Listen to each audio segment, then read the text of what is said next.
Hi good morning friends, welcome to logout and chill. So కిందికి వచ్చిన Chandu breakfast చేద్దావా, lunch తింటావా అంటే డైరెక్ట్ లంచ్ తింటా బ్రో అని అంటే సరే కిందికి వచ్చిన రియో అని కలిసిన స్కాచ్ గార్డ్ అయితే ఫుల్ బిజీ అనిపిస్తుండే. వానికి ఏదో ఇచ్చినటువంటి చందు తినుకుంటా కూర్చుండు, బొక్క నమ్ములుతుంది అనుకుంటా చూరా చూరా చేస్తున్నాడు మొత్తం.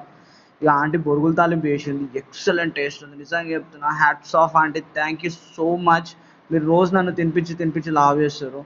ఇక తినేసిన తర్వాత లాగౌట్ అయిపోయింది. ఈవినింగ్ లాగౌట్ అయిన తర్వాత ఏదో ఒకటి చేద్దాం అంటే ఒక టేబుల్ ఫ్యాన్ ఇరిగి ఖరాబ్ అయిన టేబుల్ ఫ్యాన్ ఉండే, దాన్ని ఏదో ఒకటి చేయాలని చెప్పేసి దాని తాడు చుట్టి బాస్కెట్లోకి వేద్దాం అనుకున్నా. కానీ అది చాలా ట్రై చేసిన, దాని మీద ఒక ప్లాస్టిక్ కవర్ పెట్టిన, ఏదైనా చేద్దాం అనుకున్నా కానీ అది ఏం కాలే. సో దాన్ని పక్కకు పడేసి జర ఇక క్లైమేట్ ఈవినింగ్ జర చల్లగా ఉండే, మంచిగా జర క్లైమేట్ అట్లా వెదర్ని ఎంజాయ్ చేసుకుంటా జర వ్యూ జర సైలెంట్గా కూర్చోగానే ఇక ఆకలి అవుతుంది, ఏం తినాలి ఏం చేయాలి అని అర్థం కాక సరే ఫస్ట్ టమాటా రైస్ చేద్దామని ఫిక్స్ అయినా. సో బియ్యం పెట్టుకొని ఇక కావాల్సిన ఐటమ్స్ మిరపకాయలు, ఆనియన్స్, టమాటా అన్నీ కట్ చేసుకున్నా.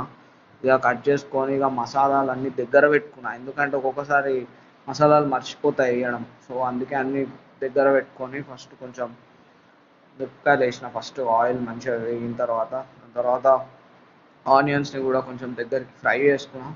లాస్ట్ కొంచెం ఉంది దాంట్లో అల్లం వెల్లిగడ్డ పేస్ట్ కూడా వేసిన తర్వాత కొంచెం మంచిగా కుక్ చేసిన తర్వాత టమాటోస్ వేసి జర మాడగొట్టకుండా జర మంచిగా నీట్గా ఫ్రై చేసుకున్నాం. ఎందుకంటే నేను ఒకసారి అది మూత పెట్టేసి ఇప్పుడు ఏం కాదు జరసేపు ఆవని అని చెప్పి పక్కకు పోయినప్పుడు మాడిపోతుంది.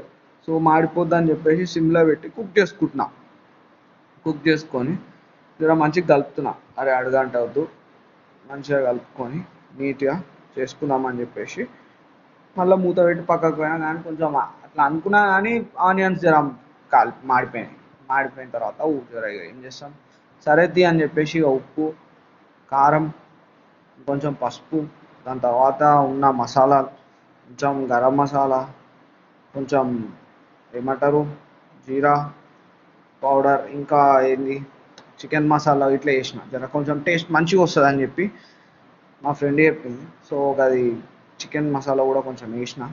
దాని తర్వాత ఇక ఫస్టే వండుకున్నా కదా ఫస్ట్ మనం వైట్ రైస్ వండుకొని పక్కకు పెట్టిన తర్వాతనే టమాటాలు వేసి కర్రీ చేయడం స్టార్ట్ చేసిన.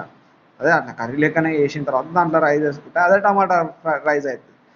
ఇక అట్లా వేసుకొని మంచిగా జర వైట్ రైస్ సరిపోయేంతనే కలుపుకొని ఇక తింటుంటే జర ఒక్కొక్క ముద్ద ఉంది చూడండి, కొంచెం మాడింది కానీ టేస్ట్ అయితే జబర్దస్త్ ఉండే.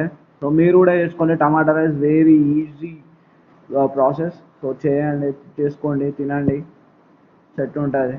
So this is all for today friends. Have a wonderful day. Thank you, take care and see you. Bye bye.